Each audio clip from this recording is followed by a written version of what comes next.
আসসালামু আলাইকুম সুপ্রিয় শিক্ষার্থী বন্ধুরা, সবাইকে স্বাগতম জানাচ্ছি আজকের স্পেশাল লাইভ ক্লাসে। তোমরা সবাই জানো আমাদের পূর্ব ঘোষণা অনুসারে আমরা চলে আসলাম ম্যানেজমেন্ট স্পেশাল লাইভ ক্লাস। আর এই ক্লাসটা হচ্ছে আমাদের রয়্যাল এডুকেশনের পেজ থেকে। আমি সবাইকে রিকোয়েস্ট করব যে যেখান থেকে দেখছো আমাদের লাইভটাকে সবাই একটু কমেন্ট করে জানিয়ে দাও সব কিছু ঠিক আছে কিনা, আমাদের সব কিছু ঠিকঠাকভাবে তোমরা শুনতে পাচ্ছ কিনা। সবাইকে রিকোয়েস্ট করব সবাই সবার জায়গা থেকে একটু কাইন্ডলি বন্ধুবান্ধবকে মেনশন করে দাও, পাশাপাশি আমাদের সাথে যুক্ত হয়ে যায় খুব দ্রুত, যাতে করে আমরা ক্লাসটা এখনই শুরু করতে পারি। তোমরা জানো আজকের যে ক্লাসটা, সেই ক্লাসটা হচ্ছে আমাদের ম্যানেজমেন্টের দ্বিতীয় অধ্যায়, অর্থাৎ ম্যানেজমেন্ট প্রথম পত্রের দ্বিতীয় অধ্যায় অংশীদারি ব্যবসায়ের হিসাবের খুবই গুরুত্বপূর্ণ এবং খুবই ইন্টারেস্টিং একটা ক্লাস। এই ক্লাসে আমরা শুধুমাত্র ওই অধ্যায় রিলেটেড সবগুলো প্রশ্ন তো সমাধান করবই, পাশাপাশি ম্যানেজমেন্ট প্রথম পত্রের দ্বিতীয় অধ্যায় থেকে কোন টাইপের প্রশ্নগুলো এসেছে গত বছরগুলোতে সেই বোর্ড প্রশ্নগুলো সমাধান করব। আর এই ক্লাসটা আসলে শুধুমাত্র যে এইচএসসি পরীক্ষার্থী আসো তাদের জন্য সেটা না, এই ক্লাসটা আমি এমনভাবে সাজিয়েছি যেটাতে ইনশাল্লাহ এইচএসসি প্লাস অ্যাডমিশন কভার হয়ে যাবে। তো সবাইকে আমি রিকোয়েস্ট করব যে যেখান থেকে আমাদের ক্লাসটা দেখছো খুব দ্রুতই যুক্ত হয়ে যাও, পাশাপাশি বন্ধুবান্ধবকে একটু মেনশন করে দাও, শেয়ার করে দাও সবার কাছে, যাতে করে আমরা খুব দ্রুতই ক্লাসে সবাই যুক্ত হয়ে যাইতে পারি। তো শিক্ষার্থী বন্ধুরা সবাইকে আমি প্রথমে শুভেচ্ছা জানাচ্ছি আজকে ক্লাসের জন্য। আমি একটা বিষয় সবাইকে বলবো, সেটা হচ্ছে তোমরা আমাদের আজকের ক্লাস থেকে মোটামুটি প্রতি বোর্ড প্রশ্নে অন্তত 2টা প্রশ্ন এসে থাকে, কারণ অংশীদারি ব্যবসায়ের অধ্যায়টা আমাদের এত বেশি গুরুত্বপূর্ণ, এখান থেকে প্রশ্ন কমন পাবা নিশ্চিত। তো সবাইকে আমি একটা বিষয়ে রিকোয়েস্ট করব, আজকের ক্লাসটা এনজয় করো। এই ক্লাসটা করলে এইচএসসি প্লাস অ্যাডমিশন দুটোই কভার হয়ে যাবে ইনশাল্লাহ। তো শুরুতে আমরা যে বিষয়টা নিয়ে কথা বলবো সেটা হচ্ছে অংশীদারি ব্যবসায়ের কি, বা অংশীদারি ব্যবসা বলতে আসলে আমরা কি কাকে বুঝি। তো সেই বিষয়টা নিয়ে কথা বলতে গেলে আমরা যে বিষয়টা নিয়ে সর্বপ্রথম কথা বলবো, আমরা জানি অংশীদারি ব্যবসা হচ্ছে একাধিক ব্যক্তি অর্থাৎ 2 বা ততোধিক ব্যক্তি যখন চুক্তির মাধ্যমে কোনো বৈধ ব্যবসা গঠন এবং পরিচালনা করবে, সেটাকে আমরা ব্যবসায়ের ভাষায় বলি হচ্ছে অংশীদারি ব্যবসা। তাহলে এখান থেকে একটা বিষয় তোমরা ক্লিয়ার হয়ে যাও, সেটা হচ্ছে অংশীদারি ব্যবসায়ের মূল ভিত্তিটা হচ্ছে চুক্তি। তাহলে একাধিক ব্যক্তি যখন চুক্তির মাধ্যমে কোনো বৈধ ব্যবসা গঠন এবং পরিচালনা করবে, সেটাকে আমরা সাধারণত বলবো অংশীদারি ব্যবসা। এবার আসেন, এই যে অংশীদারি ব্যবসার মূল ভিত্তি চুক্তি, চুক্তিতে সাধারণত 3টা রূপ থাকে চুক্তির। একটা হচ্ছে মৌখিক চুক্তি, একটা হচ্ছে লিখিত চুক্তি, আরেকটা হচ্ছে লিখিত এবং নিবন্ধিত। তো আদালত কর্তৃক গৃহীত হবে মূলত নিবন্ধিত এবং লিখিত যে চুক্তিটা সেটা, কারণ মৌখিক চুক্তির সাধারণত কোনো ভিত্তি থাকে না। সো আমি একটা বিষয় রিকোয়েস্ট করব, এই বিষয়টা নিয়ে আমরা আজকে ডিটেলস কথা বলবো যে অংশীদারি ব্যবসা কি, অংশীদারি ব্যবসায়ের মূল ভিত্তি কি, ব্যবসায়ের মূল ভিত্তি যে চুক্তি সেটার মেইন রিজনটা কি। আচ্ছা, এবার আসেন, এই যে অংশীদারি ব্যবসায় হতে হলে অংশীদারি ব্যবসায়ের কিছু বৈশিষ্ট্য আমাদের থাকে। আমরা জানি অংশীদারি ব্যবসায়ের একটা গুরুত্বপূর্ণ বা সংগঠনের কিছু বৈশিষ্ট্য আমাদের জানা দরকার। একটা হচ্ছে একাধিক সদস্য। সর্বপ্রথম যে বৈশিষ্ট্যটা আমরা জানবো সেটা হচ্ছে একাধিক সদস্য। একাধিক সদস্য বলতে আমরা বুঝবো 2 এর অধিক।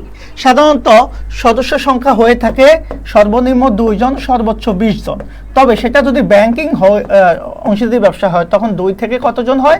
10 জন হয়। আর যদি সীমিত অংশীদারি ব্যবসা হয় তখন সদস্য সংখ্যা হয় 3 থেকে 20 জন। যদিও এই বিষয়গুলো নিয়ে আমরা পরবর্তীতে কথা বলবো। তাহলে এটাই হচ্ছে অংশীদারি ব্যবসায়ের সদস্য সংখ্যার প্রকৃতি। এবার আসেন অংশীদারি ব্যবসার চুক্তিবদ্ধ সম্পর্ক। আমরা জানি অংশীদারি ব্যবসায়ের মূল ভিত্তি বা মেইন যে বিষয়টা সেটাকে আমরা বলবো হচ্ছে ডিড বা চুক্তি। আর এই যে চুক্তির যে লিখিত রূপটা সেটাকে আমরা বলবো চুক্তিপত্র অথবা চুক্তিবদ্ধ সম্পর্ক। মনে করো তোমরা 2 জন বা 3 জন বন্ধু যদি একটা ব্যবসা শুরু করতে যাও, সর্বপ্রথম তোমরা কি করবা? 3 জনের মধ্যে একটা কমিটমেন্ট বা একটা চুক্তি আসবে। সেই চুক্তি অনুসারে তোমরা কি করবা? তোমাদের ব্যবসাটাকে এগিয়ে নেওয়ার জন্য নানান ধরনের প্ল্যান করে চুক্তিতে কার কি অংশ থাকবে, কে কিভাবে মূলধন দিবে, কে কিভাবে ব্যবসাটা পরিচালনা করবে, টোটাল বিষয়টা নিয়ে কথা বলবা। তাহলে এই বিষয়গুলা হচ্ছে আমরা সবাই জানবো ইনশাল্লাহ। তাহলে ক্লিয়ার কিনা তোমরা একটু বলো তো, যে অংশীদারি ব্যবসায়ের যে যতটুকু আমরা এখন পর্যন্ত আলোচনা করেছি ততটুকুতে কারো কোনো সমস্যা আছে কিনা বা তোমাদের কোনো প্রবলেম আছে কিনা, এই বিষয়টা একটু শেয়ার করো। এবার আসেন, আমি একটা বিষয় সবাইকে রিকোয়েস্ট করব, তোমরা একটু লাইভে যুক্ত হয়ে যাও সবাই, কারণ লাইভে যুক্ত হলে আমরা যেটা করতে পারবো সেটা হচ্ছে অধিকাংশ স্টুডেন্টকে আমরা কানেকশন করতে পারবো। ওকে, সেজন্য আমি সবাইকে রিকোয়েস্ট করব, তোমরা যে যেখান থেকে দেখছো সবাই খুব দ্রুতই লাইভে যুক্ত হয়ে যাওয়ার পাশাপাশি আমরা আমাদের যাতে ক্লাসটাকে সুন্দরভাবে এগিয়ে নিয়ে যেতে পারি সামনের দিকে, সেই বিষয়ে আমাদেরকে একটু হেল্প করবো। আমি সবাইকে একটু রিকোয়েস্ট করব, তোমরা লাইভে যুক্ত হয়ে যা। এবার আসেন পরবর্তী যে বৈশিষ্ট্য, সেটা হচ্ছে মূলধন সরবরাহ। এটার কথা অলরেডি আমি বলে ফেলেছি যে মূলধনটা কিভাবে সরবরাহ করতে হবে।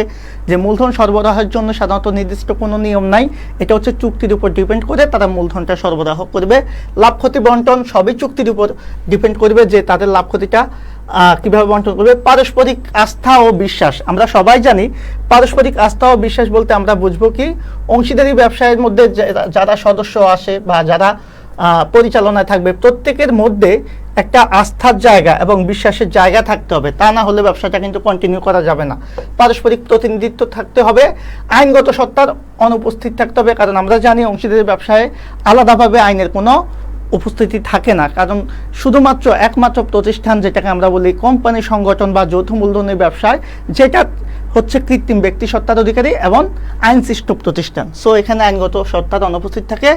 স্থায়িত্ব অনিশ্চয়তা, স্থায়িত্ব অনিশ্চয়তা বলতে সাধারণত অংশীদারি ব্যবসায় যেহেতু আইনের মাধ্যমে গঠিত হয় না, সেক্ষেত্রে অংশীদারদের ইচ্ছা অনুসারে বা যে কোনো কারণবশত এটা যে কোনো সময় বিলোপ সাধন ঘটতে পারে বা অবসায়ন হতে পারে, যার জন্য বলা হচ্ছে যে এটার স্থায়িত্বে কি আছে, অনিশ্চয়তা আছে। এরপরে আমরা যে বিষয়টা নিয়ে আলোচনা করবো সেটা হচ্ছে অংশীদারি ব্যবসায়ের সুবিধা। তো এটা অংশীদারি ব্যবসা হলে কি কি সুবিধা হয় ভাইয়া, তোমরা নিজেরাই কিন্তু বুঝতে পারবা। তুমি যখন একা একটা বিজনেস করবা তখন কি হবে, তোমার পর্যাপ্ত টাকা থাকবে না, মানে মূলধন থাকবে না। এরপরে কি হতে পারে, এরপরে তোমার কাছে হয়তোবা পরিচালনা করতে গেলে একটু অসুবিধায় পড়তে পারো। এরপর হচ্ছে এটা গঠন করতে হয়তো সহজ হবে, কিন্তু এটাকে নিয়ন্ত্রণ করা তোমার পক্ষে একটু অসম্ভব হয়ে পড়তে পারে। সো এই বিষয়গুলো কিন্তু অসুবিধা, যেটা অংশীদারি ব্যবসায় হলে একাধিক সদস্য হলে সুবিধা হয়। তাহলে সর্বপ্রথম হচ্ছে সহজে এটা আমরা গঠন করতে পারবো, অধিক পরিমাণ মূলধন কালেকশন করতে পারবো। কারণ হচ্ছে আমরা সবাই জানি যে 10 মিলে করি কাজ, হারি জিতি নাহি লাজ। অর্থাৎ তোমার যদি সদস্য সংখ্যা বেশি থাকে, হ্যাঁ, সেক্ষেত্রে তোমার মূলধন গঠনটা খুব ইজি হবে।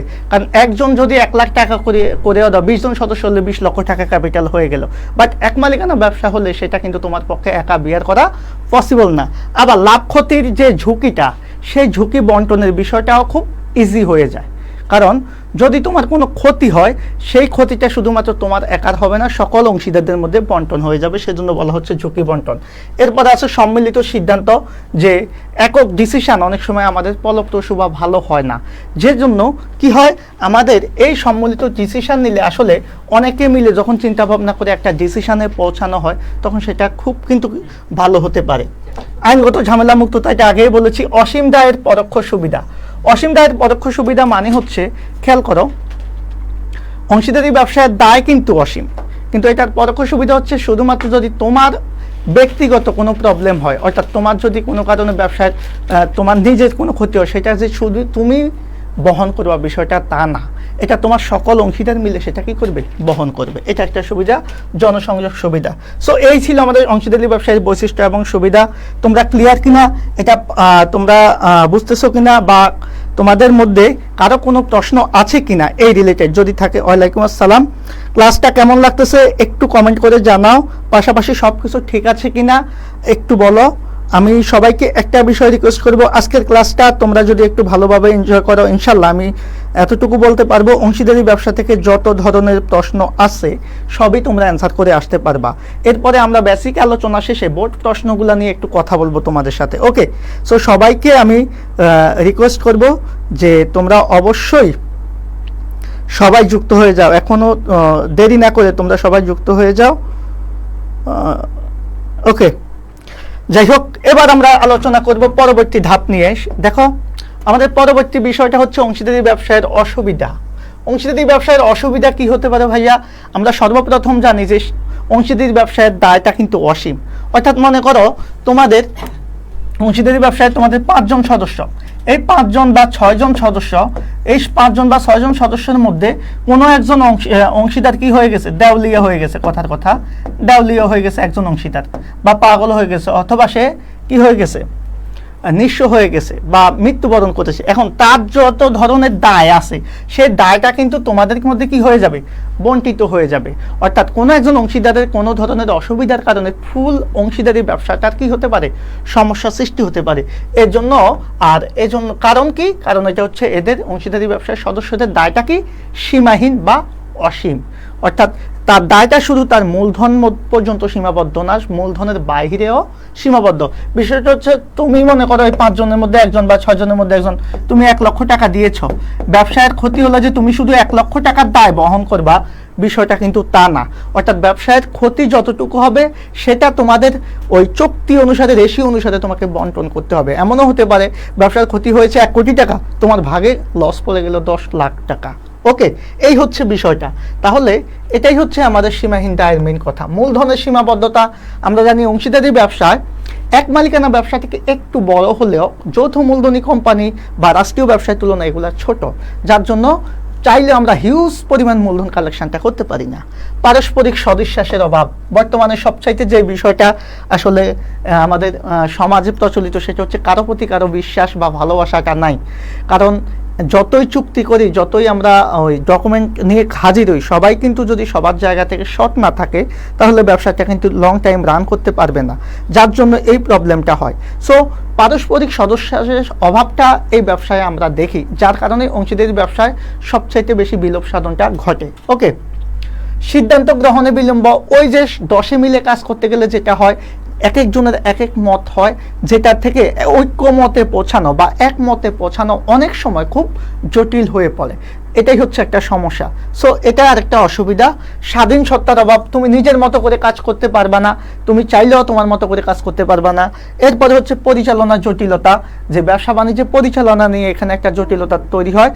আর মালিকানা হস্তান্তরে একটা কি হয়, অসুবিধা হয়। অর্থাৎ কোনো একজন অংশীদার মনে করো মারা গেল বা দেওয়ালিয়া হয়ে গেল, সেটার মালিকানাটা আসলে কিভাবে হস্তান্তর করা যাবে সেই বিষয়ে একটা জটিলতা থাকে। আর অদক্ষ ব্যবস্থাপনা, স্থায়িত্ব অনিশ্চয়তা, তো শুরুতেই বললাম যে এগুলার কিন্তু এক মালিকানা ব্যবসায় বলো, অংশীদারি ব্যবসায় বলো, এগুলাকে কোনো স্থায়িত্ব নিশ্চিতভাবে বলা যাবে না, কারণ এটা যে কোনো সময় বিলোপ সাধন ঘটতে পারে। তাহলে এই ছিল আমাদের অংশীদারি ব্যবসায়ের অসুবিধা।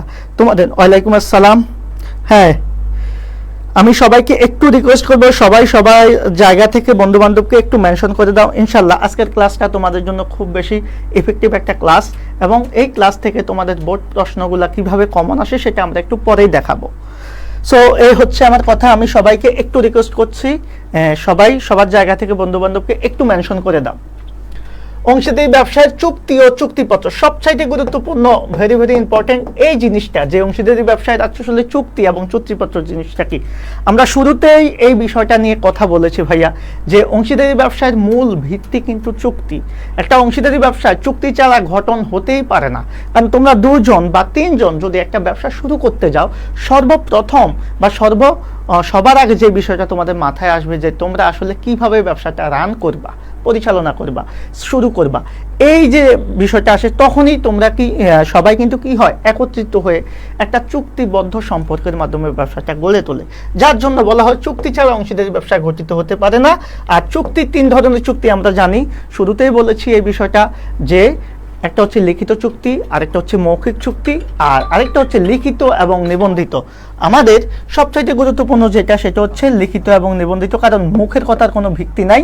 আদালত কর্তৃক যেটা গৃহীত হবে সেটাকে আমরা বলবো হ্যাঁ লিখিত ও নিবন্ধিত। কারণ যদি নিবন্ধন না করি তাহলে আমরা কি করতে পারি না, তৃতীয় পক্ষের বিরুদ্ধে 100 টাকা বেশি পাওনা আদায়ের জন্য মামলা করতে পারি না, যে বিষয়গুলো নিয়ে আমরা সামনে কথা বলবো। ওকে, এখন এই চুক্তির লিখিত রূপকে কিন্তু চুক্তিপত্র বলে। আমাদের মাঝে মধ্যে ক নাম্বারে প্রশ্ন আসে, চুক্তিপত্র কাকে বলে বা চুক্তিপত্র কি। হ্যাঁ, তাহলে চুক্তির যে লিখিত রূপ সেটাকে আমরা কি বলবো, চুক্তিপত্র বলবো। আর আদালত কর্তৃক গৃহীত হবে কোন চুক্তি, লিখিত এবং নিবন্ধিত চুক্তি। আশা করি বিষয়টা তোমাদের ক্লিয়ার হয়ে গেছো। কারো কোনো প্রশ্ন আছে কিনা এখানে? ওয়ালাইকুম আসসালাম। হ্যাঁ, পরীক্ষা কেমন হয়েছে সবার? জিএসটি পরীক্ষা এবার তো সবই প্রশ্ন তো সহজই হয়েছে, আমার কাছে মনে হলো খুবই সহজ প্রশ্ন হয়েছে। যাই হোক, আমি একটা বিষয় রিকোয়েস্ট করবো, হচ্ছে আমরা আমাদের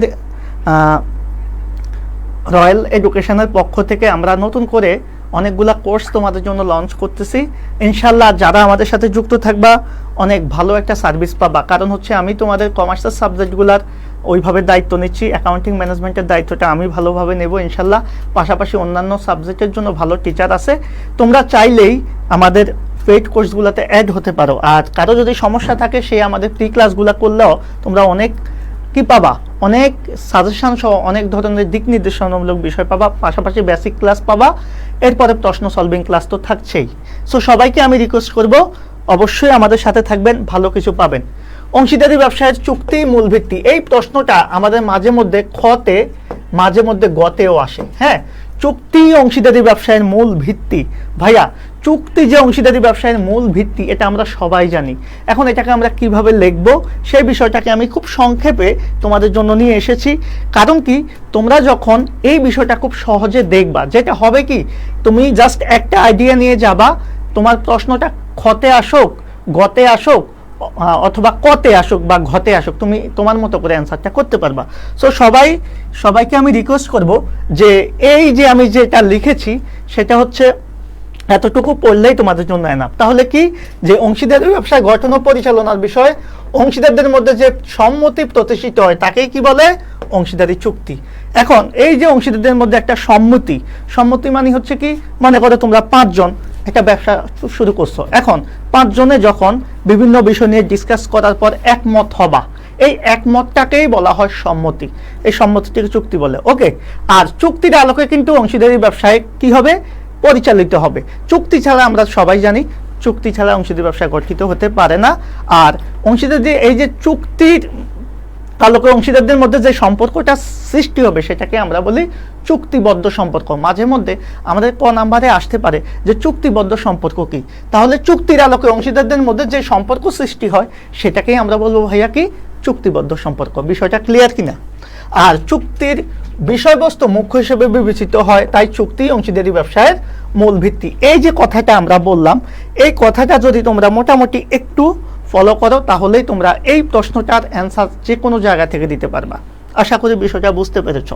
এবার আসো, আমাদের আরেকটা গুরুত্বপূর্ণ বিষয় হচ্ছে অংশীদারি ব্যবসায় চুক্তি ও চুক্তিপত্র সম্পর্কে কিছু গুরুত্বপূর্ণ তথ্য আমরা জেনে দেব, যেটা আমাদের এমসিকিউ প্লাস হচ্ছে সামনে যে অ্যাডমিশন টেস্ট আসে সেটার জন্য খুব বেশি গুরুত্বপূর্ণ হবে। সেটা হচ্ছে চুক্তির অবর্তমানে যদি কখনো আমাদের মনে করো কি হয়েছে, আমরা 5 জন একত্রিত হয়েছি কিন্তু এখনো আমাদের মধ্যে কি হয় নাই, ওইভাবে চুক্তিপত্রটা শেষ হয় না বা চুক্তিটা শেষ হয় নাই, কিন্তু আমরা ব্যবসাটা শুরু করে দিয়েছি। সেক্ষেত্রে কি হবে, আমরা চুক্তিটা করব, চুক্তির জন্য সবকিছু করা হয়েছে কিন্তু সেটা বর্তমান নাই।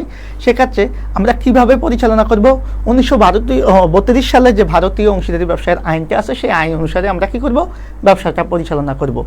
ওকে, তাহলে চুক্তির অবর্তমানে কার্যকর হবে 1932 সালের আইনটা। আর চুক্তির লিখিত রূপকে চুক্তিপত্র বলে, এটা আমরা সবাই জানি, বলেছি এর আগে। অংশীদারি চুক্তিপত্র সম্পর্কে অংশীদারিত্ব বলে। একটা প্রশ্ন মাঝে মধ্যে আসে যে অংশীদারিত্ব কি, তাহলে এই যে অংশীদারদের মধ্যে যে চুক্তিবদ্ধ সম্পর্কটা, সেই সম্পর্কটাকে আমরা বলবো হচ্ছে অংশীদারিত্ব। ওকে, আর অংশীদারি চুক্তিপত্রে প্রচারযোগ্য কোনো চুক্তি নয়। ওকে, এই কথাগুলো মোটামুটি মাথায় রাখবা। আমরা যাচ্ছি পরবর্তী স্লাইডে। দেখো এখানে যেটা আছে সেটা হচ্ছে একজন নিবন্ধক চুক্তিপত্রের বিষয়বস্তু পরিবর্তন করতে পারেন। কখনো এমন যদি মনে হয়, মনে করো তোমরা 5 জন বিজনেসটা শুরু করেছো, এখন যেটা হচ্ছে কোনো কারণে তোমাদের যে চুক্তিপত্র আছে সেটা কি করতে হয়, একটু পরিবর্তন করতে হয়, বা নতুন কোনো অংশীদার গ্রহণ করার ক্ষেত্রে অনেক সময় চুক্তিটা কি হয়, চেঞ্জ হয়। যার জন্য এটা করতে পারবে কে, অবশ্যই চুক্তির যে নিবন্ধক, যাকে দিয়ে তোমরা নিবন্ধন করিয়েছো সেই নিবন্ধক চুক্তির বিষয়বস্তু পরিবর্তন করতে পারবে। ওকে, আর চুক্তিতে উল্লেখ থাকলে, হ্যাঁ চুক্তি যদি উল্লেখ থাকে তাহলে আমাদের নতুন অংশীদার পুরাতন অংশীদারদের দায়টা বহন করতে পারবে। তাহলে চুক্তিতে উল্লেখ থাকতে হবে, উল্লেখ না থাকলে কিন্তু নতুন অংশীদার, মনে করো তোমরা 5 জন অংশীদার ছিলা, এখন হঠাৎ করে একজন নতুন অংশীদার আসছে, এখন এর আগে যদি ব্যবসার কোনো দায় সৃষ্টি হয় সেটা কি নতুন অংশীদার বহন করবে কিনা সেটার জন্য চুক্তিপত্রে একটা নির্দেশনা দেওয়া থাকবে। বিষয়টা বুঝতে পেরেছ? আর আমরা জানি চুক্তিপত্র ছাড়া অংশীদারি ব্যবসা করা যায়, ওই যে চুক্তির লিখিত যে রূপটা, কিন্তু চুক্তি ছাড়া কখনোই অংশীদারি ব্যবসাটা করা যায় না। তাহলে চুক্তিপত্র ছাড়া অংশীদারি ব্যবসা করা যায় কিন্তু চুক্তি ছাড়া করা যায় না।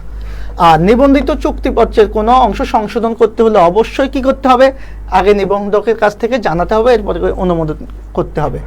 আর চুক্তি নিবন্ধিত হওয়া কিন্তু একটা বিষয় গুরুত্বপূর্ণ, যে চুক্তি নিবন্ধিত হওয়াটা বাধ্যতামূলক না। শুধুমাত্র আমাদের সীমিত অংশীদারি ব্যবসায় যখন আমরা পড়ব তখন আমরা লক্ষ্য করব যে সীমিত অংশীদারি ব্যবসায়ের নিবন্ধনটা বাধ্যতামূলক, বাট সাধারণ অংশীদারি ব্যবসায়ের নিবন্ধন বাধ্যতামূলক না।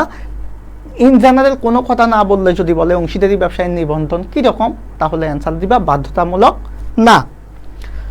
এরপরে আমরা আসব যখন কোনো প্রতারণার মধ্যে, আচ্ছা যদি এমন হয় যে তোমাদের মধ্যে কোনো অংশীদার প্রতারণা করে একটা চুক্তি করেছে, কিন্তু ওই প্রতারণার আশ্রয় নেওয়ার কারণেই তার ওই চুক্তিটা বাতিলযোগ্য বলে ঘোষিত হবে। ওকে, তাহলে প্রতারণাযোগ্য যদি কোনো চুক্তি হয়, অর্থাৎ কেউ যদি ফ্রড করে, কেউ যদি ধোঁকা দিয়ে বা কৌশলগতভাবে কোনো একটা আইন বা কোনো একটা সুবিধা তার পার্সোনাল ওয়েতে নিয়ে যায়, সেক্ষেত্রে সেটাকে অবশ্যই বাতিলযোগ্য বলে ঘোষণা করা হবে।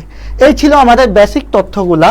আর চুক্তিতে উল্লেখ না থাকলে আমরা কি করব, এই বিষয়টা আমাদের অ্যাকাউন্টিংয়ে খুব গুরুত্বপূর্ণ। খেয়াল করো, মনে করো তোমাদের চুক্তিতে এই বিষয়টা নাই, সেক্ষেত্রে কিছু আইন আছে। যেমন তুমি যদি কারো কাছ থেকে লোন নাও, কোনো একজন অংশীদার কারো কাছ থেকে ঋণ নিছে, মনে করো তোমাদের ব্যবসায় এখন 10 লাখ টাকা দরকার, এখন তোমাদের কারো কাছে নাই, তাহলে তোমরা কি করবা, হয় ব্যাংক থেকে অথবা কোনো প্রতিষ্ঠান থেকে অথবা কোনো ব্যক্তি থেকে বা কোনো এজেন্সি থেকে তোমরা লোন নিতে হবে। তাহলে যে কোনো একজন যদি সেই লোনটা নেয়, চুক্তিতে নেয়, কিন্তু ওই যাদের কাছ থেকে লোনটা নেওয়া হয়েছে, যাদের কাছ থেকে ঋণটা নেওয়া হয়েছে, তাদেরকে একটা সুদ দিতে হবে না? তাহলে চুক্তিতে উল্লেখ না থাকলেও ওই ঋণের উপর 6% হারে 6 মাসের সুদ দিতে হয়। এটা একটা আইন, এটা আমাদের অ্যাকাউন্টিংয়েও আছে, এমসিকিউতে খুব গুরুত্বপূর্ণ এটা ভূমিকা পালন করে। তাহলে অংশীদারি ঋণের উপর কত পার্সেন্ট? 6% সুদ দিতে হবে। ডেট না থাকলে কয় মাসের? 6 মাসের। ডেট থাকলে ডেট অনুসারে। আর পার্সেন্টেজ যদি থাকে তাহলে তো আর কথাই নেই। এটা কখন হবে? যখন চুক্তিতে উল্লেখ না থাকে। এরপরে মুনাফাটা কি করবে? কোনো কিছু বলা নাই, মুনাফাটাকে সমানভাবে ভাগ করে দিতে হবে, এটা হচ্ছে কথা। আর একটা বিষয় হচ্ছে মাথায় রাখবা, মূলধন এবং উত্তোলনের উপর সুদ ধরা যাবে না চুক্তিতে বলা না থাকলে। অনেক সময় আমাদের অংশীদারি অঙ্কে করতে গেলে আমরা এটা দেখি যে মূলধন এবং উত্তোলনের উপর সুদ 5% বা 10% ধরতে বলে, তখন আমরা ধরবো, কিন্তু অনেক সময় না থাকলে আমরা সুদটা ধরবো না। ক্লিয়ার কিনা বলো তো? তাহলে অংশীদারি ব্যবসায়ের এই যে মূলধন বা অতিরিক্ত মূলধন বা উত্তোলনের উপর সুদ ধরা যাবে না, এই জিনিসগুলো আমাদের অ্যাকাউন্টিংয়ে খুব বেশি গুরুত্বপূর্ণ, এটা আমাদের একটু জানতে হবে। ওকে, আমি তোমাদের কমেন্ট পাচ্ছি না বিদায় আমি সামনের দিকে চলে যাচ্ছি, কারণ হচ্ছে যদি কমেন্ট না করো আমি ধরে নিব যে তোমাদের সবারই সব কনসেপ্টটা ক্লিয়ার। কারণ কারো যদি কোনো প্রবলেম থেকে থাকে অবশ্যই সেটা কমেন্টে বলতে হবে, কারণ না বললে এটা লাইভ ক্লাস আমি কিন্তু বুঝবো না। সো ভাইয়াদেরকে রিকোয়েস্ট করব, তোমরা অবশ্যই যেটা করবা সেটা হচ্ছে আগে কমেন্ট করবা। আমি যদি সেই কমেন্টটা পাই, সেক্ষেত্রে আমি সেই অনুসারে অ্যান্সারটা দিতে পারবো। ওকে,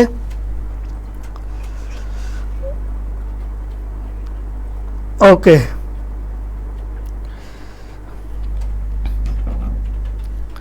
এবার আসেন আমাদের পরবর্তী আলোচনা, যেটা অংশীদারি ব্যবসায়ের গঠন। খুবই গুরুত্বপূর্ণ যে অংশীদারি ব্যবসায়ের গঠনটার ক্ষেত্রে আমাদের খুব বিষয় একটা আছে। প্রথমে উদ্যোগ গ্রহণ করতে হয়, এরপরে পরিকল্পনা, চুক্তি, নিবন্ধন এবং কার্যারম্ভ। আমরা সবাই জানি যদিও নিবন্ধনটা কিনা বাধ্যতামূলক না, শুধুমাত্র একটা অংশীদারি ব্যবসায়ের জন্য বাধ্যতামূলক, সেটা হচ্ছে সীমিত অংশীদারি ব্যবসা। কিন্তু নর্মালি অংশীদারি ব্যবসায়ের নিবন্ধনটা কি নয়? বাধ্যতামূলক নয়। তাহলে অংশীদারি ব্যবসায়ের নিবন্ধন যেহেতু বাধ্যতামূলক নয়, লেখাটা কি অন্য কালার দিব নাকি? আর বাধ্যতামূলক হচ্ছে শুধু নিবন্ধন, বাধ্যতামূলক হচ্ছে সীমিত অংশীদারি ব্যবসায়ের ক্ষেত্রে, সীমিত। ওকে,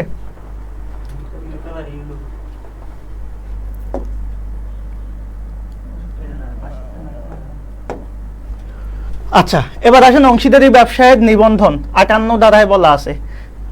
এটা আমাদের অনেক সময় এমসিকিউতে আসে যে অংশীদারি ব্যবসায়ের নিবন্ধনটা কত ধারায় আছে। তো এটার জন্য আমরা যেটা বলবো, অংশীদারি ব্যবসায়ের নিবন্ধনটা কি 58 ধারা। এখন এর আগে এটা নিয়ে আমি কথা বলে ফেলেছি অলরেডি। খেয়াল করো, অংশীদারি ব্যবসায়ের নিবন্ধন কিন্তু বাধ্যতামূলক না। কেন বাধ্যতামূলক না?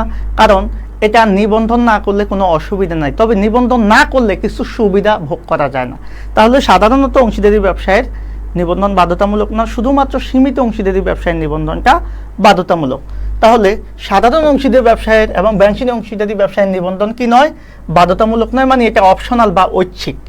আর যদি সেটা সীমিত অংশীদারি ব্যবসা হয় তখন সেটা বাধ্যতামূলক। আশা করি বিষয়টা ক্লিয়ার। আর নিবন্ধন করতে গেলে আমাদের 3টা কাজ করতে হয়। একটা হচ্ছে আবেদন বা প্রস্তাব করতে হয়, আবেদন পরীক্ষা করতে হয় এবং নিবন্ধনটা তালিকাভুক্ত করতে হয়। এই কাজটা করতে হয়। এগুলো অত বেশি গুরুত্বপূর্ণ না, জাস্ট আমরা জানার জন্য পড়তেছি। এবার আমরা যেটা পড়বো সেটা হচ্ছে অংশীদারি ব্যবসায় নিবন্ধন না করার ফলাফল বা পরিণাম। খেয়াল করেন ভাইয়েরা, যদি অংশীদারি ব্যবসায় নিবন্ধনটা না করা হয়, আমি আগেই বলেছি, এর আগে একটা কথা বলেছি, যেখানে কিছু অসুবিধা আছে, যেমন 69-এর ক্ষেত্রে 3টা ধারা আছে, সেই ধারাগুলো আমাদের একটু পড়তে হবে। প্রথম 69-এ এক হচ্ছে কি, তৃতীয় পক্ষের বিরুদ্ধে 100 টাকার বেশি পাওনা আদায়ের জন্য কি করা যাবে না ভাইয়া, মামলা করা যাবে না। এরপরে যেটা সেটা হচ্ছে তৃতীয় পক্ষের বিরুদ্ধে কি করতে পারবে না, চুক্তিজাত অধিকার আদায়ের জন্য মামলা করা যাবে না, সেটা হচ্ছে 69-এর 2 ধারা। তাহলে এখানে 2টা ধারা আমরা পড়েছি। আরেকটা ধারা আমরা একটু দেখব, সেটা হচ্ছে কোনো অংশীদার দ্বারা স্বার্থক্ষুণ্ণ হলে উক্ত অংশীদারি প্রতিষ্ঠান অংশীদারদের বিরুদ্ধে মামলা করতে পারবে না, কারণ হচ্ছে এটার কি নাই, নিবন্ধন নাই। সেই জন্য বর্তমানে মেজরিটি পার্টনারশিপ বিজনেসগুলো কি করা হয়, নিবন্ধন করা হয়, কারণ নিবন্ধন না করলে এই অসুবিধাটা সৃষ্টি হয়। তাহলে নিবন্ধন হচ্ছে কত ধারায় বলা আছে, 58 ধারা, আর নিবন্ধন না করার ফলাফল আছে 69, 69-এর 1, 69-এর 2 এবং 69-এর 3, এই 3টা ধারায় বলা আছে। আশা করি বিষয়টা ক্লিয়ার। এবার আসেন আমাদের গুরুত্বপূর্ণ কিছু তথ্য আমরা জেনে নেব। সেই তথ্যগুলা কি কি? প্রথম যে তথ্যটা সেটা হচ্ছে অংশীদারি ব্যবসায়ের দায় কি, অসীম। আমি আগেই বলেছি, ইন্ডিয়ান পার্টনারশিপ আইন গঠিত হচ্ছে 1 অক্টোবর 1932 সালে। এরপরে একটি কোম্পানি অন্য একটি অংশীদারি প্রতিষ্ঠানের অংশীদার হতে পারে, তবে স্মারকলিপি দ্বারা সেটা কি হতে হবে, অনুমোদন হতে হবে। এটা আমরা কোম্পানি আইনেও পড়বো। অংশীদারি আইনের 5 নং ধারায় বলা হয়েছে অংশীদারি সম্পর্কে যে চুক্তি হতে, অংশীদারি ব্যবসা চুক্তি হতে জন্ম লাভ করে, সামাজিক মর্যাদা বলে নয়। অর্থাৎ একটা অংশীদারি ব্যবসাটা জন্ম লাভ করে কি হতে, চুক্তি হতে। এই বিষয়টা কিন্তু আমরা বারবারে বলে এসেছি। আর অংশীদারি ব্যবসার নামের শুরুতে অবশ্যই মেসার্স শব্দটা যোগ করতে হয়। এটা হচ্ছে আমাদের বেসিক কথাবার্তা। তাহলে আমি সবাইকে রিকোয়েস্ট করব, তোমরা ক্লাসটা বুঝতেছো কিনা, ক্লাস ক্লিয়ার কিনা, ক্লাসে কোনো ধরনের কোনো কনফিউশন আছে কিনা, যদি থেকে থাকে অবশ্যই জানাও। কারো কোনো প্রশ্ন থাকলে আমি প্রশ্ন নেব, কারণ আমি বারবার কমেন্ট পড়ব না। আমি চাচ্ছি তোমাদের ক্লাসটা যাতে খুব স্মুথলি শেষ হয়ে যায়। আজে বাজে কথা বলে সময় নষ্ট করার সময় নেই, সামনেই এক্সাম। সেজন্য ক্লাসে তোমরা অবশ্যই উপস্থিত থাকবা ইনশাল্লাহ। আমাদের যে ক্লাসগুলো হবে সেই ক্লাসগুলা অনেক ভালো মানের ক্লাস। তো এবার আমরা যেটা বলবো, অংশীদারি ব্যবসায়ের প্রকারভেদ, খুবই গুরুত্বপূর্ণ আলোচনা। এখান থেকে প্রশ্ন আসবেই, এখান থেকে আমাদের MCQ CQ 2টা প্রশ্নই আমাদের এখান থেকে কাজে লাগবে। সেই অংশীদারি ব্যবসায়ের প্রকারভেদের মধ্যে আমরা জানি যে অংশীদারি ব্যবসায় মূলত 2 ভাগে ভাগ করা হয়েছে। একটা হচ্ছে সাধারণ অংশীদারি ব্যবসায়, আর একটা হচ্ছে সীমিত বা সীমাবদ্ধ বা বিশেষ অংশীদারি ব্যবসা। তাহলে ভাইয়ারা বলবা তো, অংশীদারি ব্যবসা কয় প্রকার? 2 প্রকার। কি কি? সাধারণ অংশীদারি ব্যবসায়, সীমিত, সীমাবদ্ধ বা বিশেষ অংশীদারি ব্যবসা। তাহলে সাধারণ অংশীদারি ব্যবসায় এটা সাধারণত আমরা কি বলি, কত সালের আইন অনুসারে? 1932 সালের ভারতীয় আইন অনুসারে। আমাদের কিন্তু বাংলাদেশে অংশীদারি ব্যবসায়ের আইন নেই, আমরা ভারতের যে অংশীদারি ব্যবসায়ের আইনটা আছে সেটা ফলো করে থাকি, অনুসারে পরিচালিত হয়।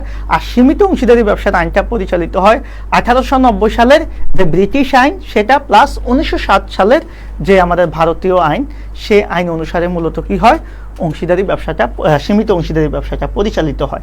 আরেকটা বিষয় আমরা বলবো, সাধারণ অংশীদারি ব্যবসায় সদস্য সংখ্যা সাধারণ ক্ষেত্রে 2 থেকে 20 জন, ব্যাংকিং হলে 2 থেকে 10 জন।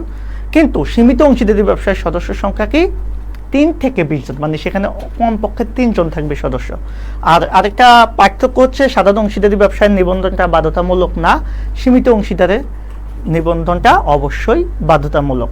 এই বিষয়গুলোকে আমরা একটু বেসিক্যালি জেনে নেব। এবার আসেন আমাদের যে বিষয়টা, এই যে সাধারণ অংশীদারি ব্যবসা, খেয়াল করবা এটাকে আমরা 2 ভাগে ভাগ করবো। একটা হচ্ছে ঐচ্ছিক অংশীদারি ব্যবসা, আর একটা হচ্ছে নির্দিষ্ট অংশীদারি ব্যবসা। এখন আপনাদের প্রশ্ন আসতে পারে যে ঐচ্ছিক অংশীদারি ব্যবসাটা কি? খেয়াল করবা, ঐচ্ছিক মানে সেইটা যেখানে চুক্তিপত্রে কোনো কি থাকবে না, নির্দিষ্ট সময় থাকবে না, মানে টাইম থাকবে না যে কত সালের জন্য, কত বছরের জন্য অংশীদারি ব্যবসাটা গঠন করা হবে। তাহলে চুক্তিপত্রে নির্দিষ্ট কোনো সময় থাকবে না। কোন ব্যবসায়? সাধারণ অংশীদারি ব্যবসায়, সাধারণ অংশীদারি ব্যবসায়ের মধ্যে ঐচ্ছিক অংশীদারি ব্যবসা।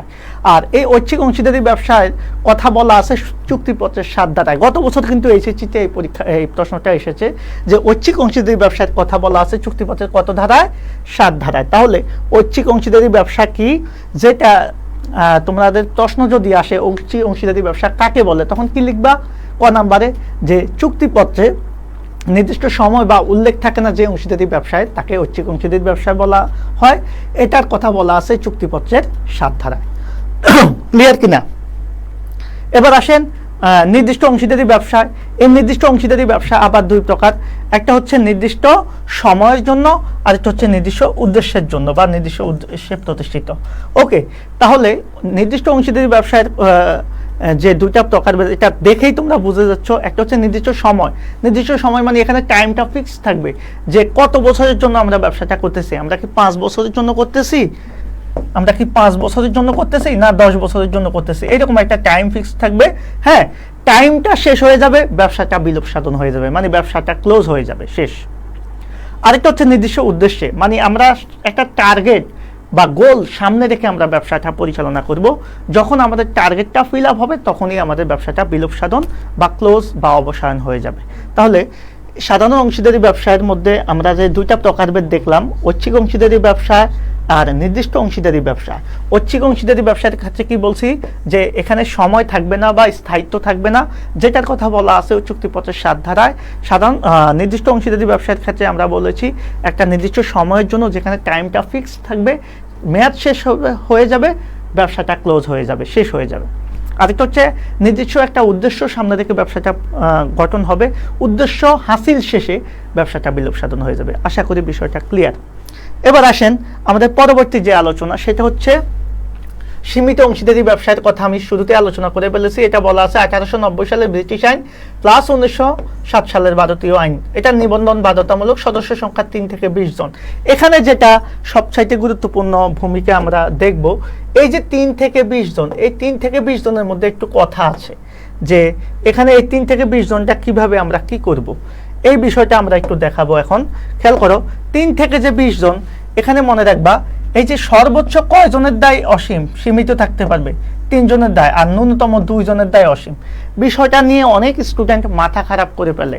এটাই হচ্ছে অংশীদারি ব্যবসায় জটিল একটা টপিকস, যে সীমিত অংশীদারি ব্যবসায় যে এই যে 3 জন সদস্য, তার মধ্যে কয়জনের দায় কীরকম থাকবে, সেটার জন্য আমরা একটু, আমি জাস্ট একটা বিষয় তোমাদের দেখাবো।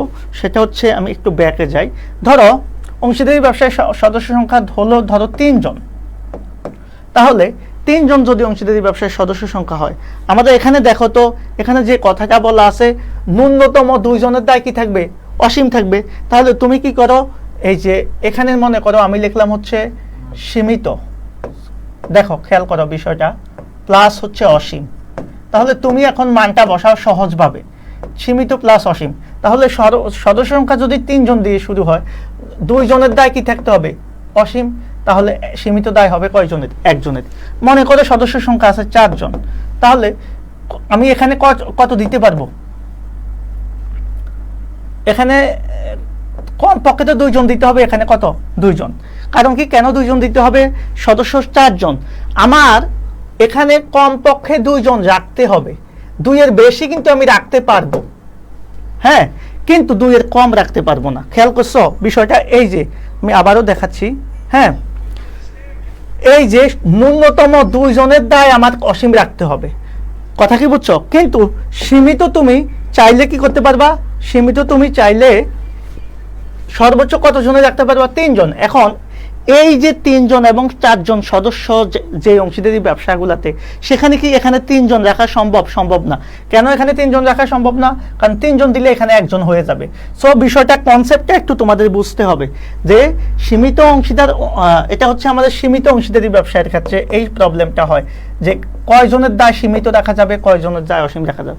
মনে করো এখানে 5 জন সদস্য হলে, এখন তুমি কি করতে পারবা, 3 জন তুমি সীমিত করতে পারবা, কারণ সর্বোচ্চ 3 জন পর্যন্ত সীমিত রাখা যায়, আর কমপক্ষে 2 জন অসীম করতে পারবা। ধরে নাও 6 জন সদস্য, তাহলে কি করবা, তাহলে তুমি এখানে কি করতে পারবা, এখানে তুমি 1 জন দিতে পারবা, 2 জন দিতে পারবা, সর্বোচ্চ 3 জন দিতে পারবা। আর এখানে কি দিতে পারবা, কমপক্ষে এখানে যদি 1 জন দাও, তাহলে এখানে 5 জন হবে, এখানে 2 জন দিলে এখানে কয়জন হবে, 4 জন হবে, এখানে 3 জন দিলে এখানে 3 জন হবে। কিন্তু দেখো এই যে আমাদের অসীম দায়ের ক্ষেত্রে কখনোই 2 এর কম হবে না, কমপক্ষে 2 জনের দায় আমাদের অসীম থাকতে হবে। আর সর্বোচ্চ আমি কয়জনের দায় সীমিত রাখতে পারবো, 3 জনের দায়। ক্লিয়ার কিনা, তোমরা বিষয়টা ক্লিয়ার কিনা একটু বলো তো। এই অসীম দায়ের যে বিষয়টা আমি ক্লিয়ার করেছি, এটা কিন্তু অনেকেরই সমস্যা, অনেক স্টুডেন্ট আছে এটা এখন পর্যন্ত পারে না। আমি আজকে কথা দিচ্ছি, আজকে গ্যারান্টি দিলাম, তোমরা একবার ভিডিওটা আবার দেখলে ক্লিয়ার হয়ে যাবে। আমি আবারও ক্লিয়ার করতেছি বিষয়টা। সেটা কি, দেখো সীমিত অংশীদারি ব্যবসার ক্ষেত্রে বলা হয়েছে কি, আমি একটু তোমাদের সাথে আবার বিষয়টা বলি। বলছে ন্যূনতম 2 জনের দায় হবে সীমিত, মানে সীমিত দায় কমপক্ষে 2 জনের হবে, তবে 2 এর বেশি হতে পারবে। ন্যূনতম বলতেও তোমরা বোঝো, ন্যূনতম মানে হচ্ছে কমপক্ষে। তাহলে এখানে কমপক্ষে 2 রাখতে হবে, 2 এর বেশি 2 জন হতে পারে, 3 জন হতে পারে, 4 জন হতে পারে, এটসেট্রা, অনেক হতে পারে। কিন্তু সীমিত রাখতে পারবা তুমি কতজন, সীমিত রাখতে পারবা সর্বোচ্চ 3 জন। সর্বোচ্চ কতজন, 3 জন। এখন দেখো যদি আমার সদস্য সংখ্যা পুরা ব্যবসায়ের, সীমিত অংশীদারি ব্যবসার সদস্য 3 জন হয়, তাহলে এখানে তুমি তো 3 জন রাখলে এখানে শূন্য, কিন্তু এখানে তো শূন্য রাখতে পারবা না, এখানে কমপক্ষে 2 জন রাখতে হবে, সেজন্য আমরা 2 জন রাখলাম। তাহলে 3 জন সদস্যের মধ্যে 2 জন যদি আমাদের অসীম দায় সম্পন্ন হয়, একজনের দায় হবে সীমিত। এখন অংশীদারি ব্যবসায়, সীমিত অংশীদারি ব্যবসায় সদস্য ধরে নাও এবার 4 জন, তাহলে তোমাকে কি করতে হবে, অসীম দায়টা আগে ঠিক রাখতে হবে, কমপক্ষে 2 জন। তাহলে সীমিত হবে কয়জন, 2 জন। এখন এমন হতে পারে যে স্যার এখানে কি 3 রাখতে পারবা, হ্যাঁ 3 জন রাখতে পারবা, তাহলে সীমিত দায় হবে কয়জন, 1 জন, এটাও করতে পারবা। কিন্তু সীমিত দায় 2 এর কমাতে পারবা না। আবার দেখো মনে করো 5 জন, 5 জনের মধ্যে এখানে কতজন রাখছো, 2 জন রাখছো, এখানে 3 জন, ওকে, কারণ সর্বোচ্চ 3 জন পর্যন্ত তুমি সীমিত রাখতে পারবা, কমপক্ষে 2 জন তুমি অসীম রাখতে পারবা। এখন যদি বলো যে স্যার আমি এখানে 4 জন রাখবো, এখানে 1 জন রাখবো, পারবা। বা আমি এখানে 3 জন রাখবো, এখানে 2 জন রাখবো, পারবা, তাও পারবা, সমস্যা নাই। কিন্তু মেইন এই দুইটা জায়গা ফোকাস করতে হবে, কমপক্ষে 2 জন এখানে রাখতেই হবে। এখানে কিন্তু 2 এর কমানো যাবে না, আবার এখানে 3 এর বাড়ানো যাবে না। অর্থাৎ আমাদের সীমিতর মধ্যে 3 জনের বেশি লিখতে পারবো না, অসীমের মধ্যে 2 এর কম লিখতে পারবো না। ক্লিয়ার কিনা বলো তো, ক্লিয়ার কিনা? এই বিষয়টা একটু ক্লিয়ার হলে আমরা কিন্তু সামনের দিকে যাইতে পারবো। ক্লিয়ার কিনা বলো তো? আমি সবাইকে একটু রিকোয়েস্ট করতেছি যে একটু জানাও যে ক্লিয়ার কিনা, কারণ হচ্ছে এই বিষয়টা নিয়ে অনেকের প্রবলেম হয়। তাহলে সীমিত দায় অসীম দায়ের যে বিষয়টা আমরা আলোচনা করলাম, আমার মনে হয় না এভাবে তোমাদেরকে এর আগে কেউ আলোচনা করেছে। সো এটা হচ্ছে তোমাদের জন্য এটা আমি মনে করি অনেক ভালো একটা ক্লাস। যদি তোমরা শুরু থেকে শেষ পর্যন্ত দেখো, ইনশাল্লাহ তোমরা অনেক কিছু এখান থেকে গেদার করতে পারবা। এবার আসেন আমাদের, তাহলে আমরা পরবর্তী আলোচনাতে চলে যাই যে অংশীদারি ব্যবসায় সদস্য সংখ্যা, এটা অলরেডি আমাদের আলোচনা শেষ যে সাধারণ অংশীদারি ব্যবসায় সদস্য সংখ্যা 2 থেকে 20 জন, ব্যাংকিং হলে সেটা 2 থেকে 10 জন, তবে সীমিত অংশীদারি ব্যবসা হলে 3 থেকে 20 জন, যেটা অলরেডি একটু আগে সীমিত অংশীদারি ব্যবসায় কথা বলেছি। এখানে কমপক্ষে কয়জন, 2 জনের দায় কি হবে, অসীম হবে, কমপক্ষে অসীম হবে 2 জনের দায়, আর সীমিত হতে পারবে সর্বোচ্চ কত জনের দায়, 3 জনের দায়। এই বিষয়টা নিয়ে আলোচনা করে ফেলেছি। আর সাধারণ অংশীদারি ব্যবসায় কর দিতে হয়, যদি অনিবন্ধিত হয় তাহলে একবারই কর দিতে হবে তোমার লাভের উপর, আর নিবন্ধন হলে 2 বার কর দিতে হবে। একবার হচ্ছে কার উপর, মোট মুনাফার উপর, আরেকটা হচ্ছে লভ্যাংশের উপর। এই দুইটা বিষয়ে একটু পার্থক্য আছে, এটা একটু দেখে নিলেই হবে। ওকে, আমাদের পরবর্তী টপিকস হচ্ছে গুরুত্বপূর্ণ কিছু আইন, যে অংশীদারি ব্যবসায়ের আইন পাশ হয় আমরা জানি 1830 সালে সর্বপ্রথম ইউকে বা ইংল্যান্ডে। চুক্তি আইন 1872 সালের, খুবই গুরুত্বপূর্ণ, এটা অনেক সময় এমসিকিউতে এসেছে আমাদের। ব্রিটিশ অংশীদারি আইন 1890, একটু আগে আলোচনা করেছি। সীমিত অংশীদারি আইন কত, 1907, এটাও আলোচনা করেছি। অংশীদারি আইন হচ্ছে মূলত 1932 সালের, এগুলো আমরা আলোচনা করে ফেলেছি। এবার আমরা আসবো আমাদের খুবই গুরুত্বপূর্ণ একটা টপিকস, অংশীদারদের প্রকারভেদ। খুবই গুরুত্বপূর্ণ, যেখান থেকে প্রশ্ন আসবেই, এটা নিশ্চিত থাকেন। এখান থেকে কতে, খতে, ঘতে সব জায়গাতেই প্রশ্ন আসবে, পাশাপাশি এখান থেকে এমসিকিউ প্রশ্ন আসবে। সো আমরা এখানে 10 ধরনের অংশীদারি ব্যবসার প্রকারভেদ নিয়ে আলোচনা করেছি।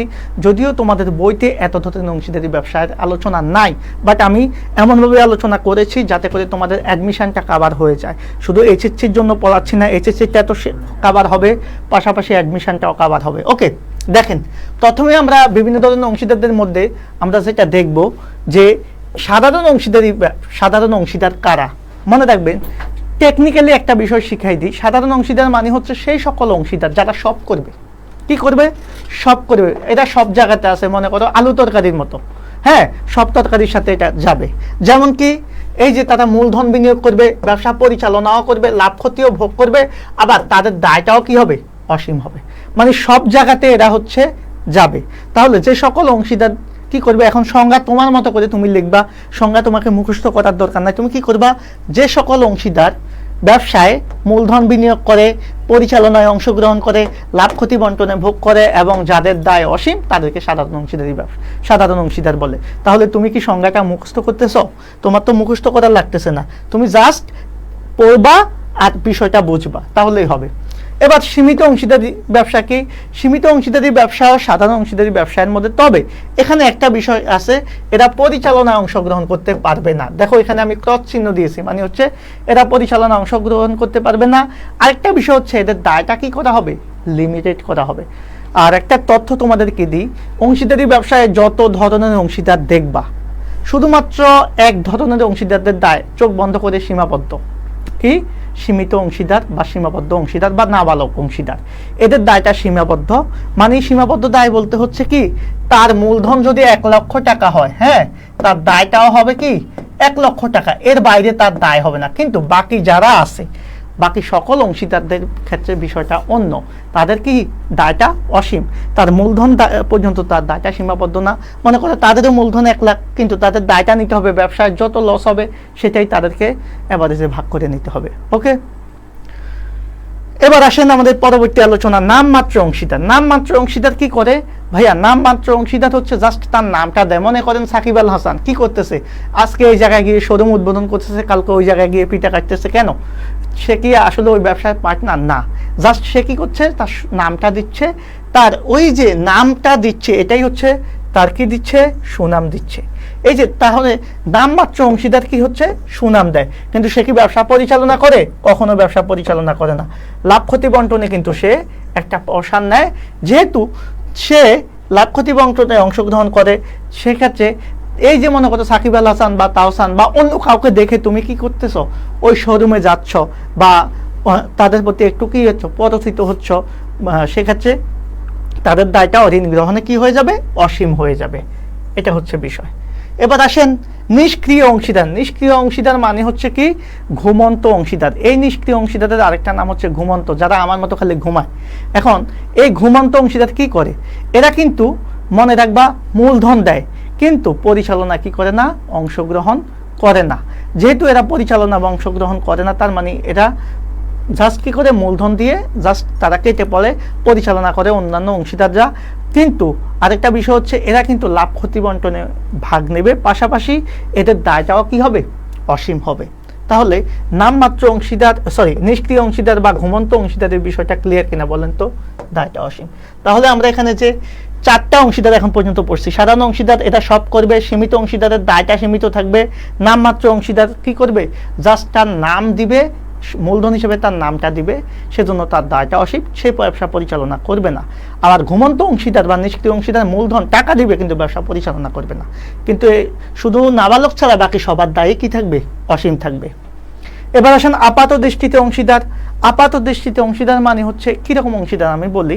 মনে করো তোমরা 5 জন অংশীদার ছিলে, এর মধ্যে মনে করো তুমি তোমার এই ব্যবসার থেকে চলে যাচ্ছ, অবসর নিচ্ছ, মানে তুমি থাকবা না। তো তুমি যে চলে যাচ্ছ, ওকে, তাহলে তুমি কি অংশীদার হিসেবে থাকবা না। তাহলে তুমি ব্যবসা থেকে চলে গেছো, কিন্তু তুমি যে ব্যবসায় একটা মূলধন দিয়েছো 1 লক্ষ টাকা, হ্যাঁ, সে 1 লক্ষ টাকা তুমি তুলে নাও নাই, ওই 1 লক্ষ টাকা ব্যবসায় রয়ে গেছে। এখন তুমি কি ব্যবসায়ের অংশীদার? আসলে অংশীদার না। কিন্তু তুমি যদি সেটা বিজ্ঞপ্তি দিয়ে জনগণকে না জানাও, বা তোমার যে সহযোগী পার্টনার আছে বা যাদের সাথে তোমার লেনদেন হয়েছে তাদেরকে না জানাও, তাহলে তোমার দায়টা অসীম হবে। আর এই যে তুমি তোমার মূলধনটা নাও নাই, সেজন্য তোমাকে আপাত দৃষ্টিতে অংশীদার মনে হবে, কিন্তু অ্যাকচুয়ালি তুমি অংশীদার না। আর এই যে মূলধনটা উঠে নাও নাই, সেজন্য তোমার ওই মূলধনের জন্য ব্যবসা কি করবে, বাকি অংশীদাররা এটাকে ঋণ হিসাবে তোমাকে কিছু সুদ দিবে, লাভ ক্ষতি দিবে না, জাস্ট একটা নির্দিষ্ট সুদ দিবে। তাহলে এটাই হচ্ছে আপাত দৃষ্টিতে অংশীদার, যে তারা মূলধন হিসাবে কি দেয়, ঋণ দেয়। ওই যে মূলধন উঠিয়ে নেয় নাই, কিন্তু ব্যবসা পরিচালনা থাকবে না, ওই ঋণের কারণে তারা কি পাবে, সুদ পাবে। আর বিজ্ঞপ্তি দিয়ে না জানালে তাদের দায়টাও কি হবে, অসীম হবে। ক্লিয়ার কিনা বলেন তো? এবার আসেন আমাদের কর্মী অংশীদার। ওই যে একটু আগে আলোচনা করেছি সাকিব আল হাসান বা সাকিব খানের নাম। এখন বিষয়টা হচ্ছে তারা কি দিচ্ছে, তারা জাস্ট তাদের নামটা বা ফেমটা দিচ্ছে, সেটা হচ্ছে নামমাত্র অংশীদার হিসেবে তারা সুনাম দিচ্ছে। আবার কিছু অংশীদার আছে যারা কি নাই, যাদের নাম নাই, কিন্তু তাদের কি আছে, শরীরে এনার্জি আছে বা শক্তি আছে, শ্রম দিতে পারবে, তাদের কাছে টাকা নাই, তাহলে তারা মূলধনের পরিবর্তে কি দিচ্ছে, শ্রম দিচ্ছে। এই জাতীয় অংশীদারকে আমরা বলবো কি, কর্মী অংশীদার। কারণ কর্মী যারা, তারাই তো শ্রম দেয়। সো কর্মী অংশীদার কারা, যারা মূলধন হিসাবে কি দিবে, শ্রম দিবে, বা সে পরিশ্রম করবে, সে সব কিছু করবে, তার সে ব্যবসা পরিচালনা করবে, আবার লাভ ক্ষতিতেও কি করবে, অংশগ্রহণ করবে। এজন্য এদের দায়টাও কি হবে, অসীম হবে। তাহলে কর্মী অংশীদার কি করবে, শ্রম দিবে মূলধন হিসাবে, আর লাভ পরিচালনা করবে, ব্যবসায় লাভ ক্ষতি অন্তনে অংশগ্রহণ করবে, এদের দায়টাও কি হবে, অসীম হবে। আচরণের অনুমতি অংশীদার, ভাইয়া এরা হচ্ছে বর্তমানে সবচাইতে আমাদের দেশে যেটা চলে সেটা হচ্ছে, এরা হচ্ছে আমি মনে করি ওয়ান কাইন্ড অফ দালালের মতো। এরা অংশীদারি ব্যবসায়ের কিছুই না, জাস্ট এমনভাবে তোমার সাথে বিহেভ করবে মনে হচ্ছে সেই ওই কোম্পানি বা ওই প্রতিষ্ঠানের একজন মালিক। এই জাতীয় অংশীদারকে বলা হয় আচরণে অনুমোদিত অংশীদার। তাহলে আচরণে অনুমোদিত অংশীদারকে আমরা একটু দেখব। এরা কি করে, ব্যবসায় মূলধন বিনিয়োগ করে না, হ্যাঁ, পরিচালনায় অংশগ্রহণ করে না, লাভ ক্ষতিতে অংশগ্রহণ করে না। এখন তোমাদের মনে প্রশ্ন আসতে পারে, এরা তো কিছুই পায় না, তাহলে এরা কেন নিজেদেরকে অংশীদার হিসেবে পরিচয় দিবে? দুইটা কারণে পরিচয় দেয়। এক, তারা নিজেদেরকে জাহির করতে পারে। দুই, দ্বিতীয়ত ওই যে দালালি করে সেটার বিনিময়ে কিছু কমিশন পায়। এই যে দালালি করে কমিশনটা পাচ্ছে, তার কারণে যদি কোনো ব্যক্তি বা প্রতিষ্ঠান পরচিত হয়ে ক্ষতিগ্রস্ত হয়, সেটার দায়টা কিন্তু তাকে নিতে হবে। সেজন্য বলা হচ্ছে পরচিত হলে এদের দায়টাও কি, অসীম। ভাইয়ারা ক্লিয়ার কিনা? আমাদের এই ক্লাসটা আপনাদের ক্লিয়ার কিনা বলেন তো? যতটুকু আলোচনা এখন পর্যন্ত হয়েছে আপনারা বুঝতেছেন কিনা? আমি সবাইকে রিকোয়েস্ট করব ক্লাসে চলে আসেন। আমাদের ক্লাসটা কত আপনাদের কেমন লাগতেছে একটু কমেন্ট করে জানান। পাশাপাশি সবাইকে একটু বন্ধুবান্ধবকে মেনশন করে দেন। এই ক্লাসটা আপনাদের জন্য খুবই ইফেক্টিভ একটা ক্লাস। এরপর হচ্ছে প্রতিবদ্ধ অংশীদার। এই প্রতিবদ্ধ অংশীদার কি করে? প্রতিবদ্ধ অংশীদার ব্যবসায় মূলধন দেয় না, পরিচালনায় অংশগ্রহণ করে না, লাভ ক্ষতি বন্টনেও যায় না। যখন এদেরকে তুমি পরিচয় করিয়ে দিচ্ছ, মনে করো তোমরা 5 জন, এর মধ্যে একজন আছে খুব নাম কামাল্লা, তারে কি করে দিচ্ছ, তুমি অংশীদার হিসেবে পরিচয় করে দিচ্ছ যে এও আমাদের ব্যবসায়ের একজন পার্টনার, এও আমাদের একজন পার্টনার, তুমি পরিচয় করে দিচ্ছ। কিন্তু সে কি করতেছে না, সে বলতেছে না যে না আমি এই অংশীদারি ব্যবসায়ের কোনো পার্টনারশিপে নাই। এই যে সে মৌনতা অবলম্বন করতেছে বা সে মুখ বন্ধ করে রাখতেছে, এটাকে বলা হয় হ্যাঁ প্রতিবদ্ধ অংশীদার। প্রতিবন্ধীর মতো কোনো কথা নাই। হ্যাঁ, তো এজন্য তার দায়টা কি হবে, ওই যে মৌনতা অবলম্বনের কারণে অসীম হবে। এরপর হচ্ছে নীরব অংশীদার। খেয়াল করবেন, নীরব অংশীদার মানে হচ্ছে সাধারণ অংশীদারদের মতোই। আপনারা বইতে এটার প্রকারভেদটা পাবেন না, এটা অ্যাডমিশন টেস্টে গেলে অনেক সময় প্রশ্ন যদি একটু জটিল করে তখন দেয়।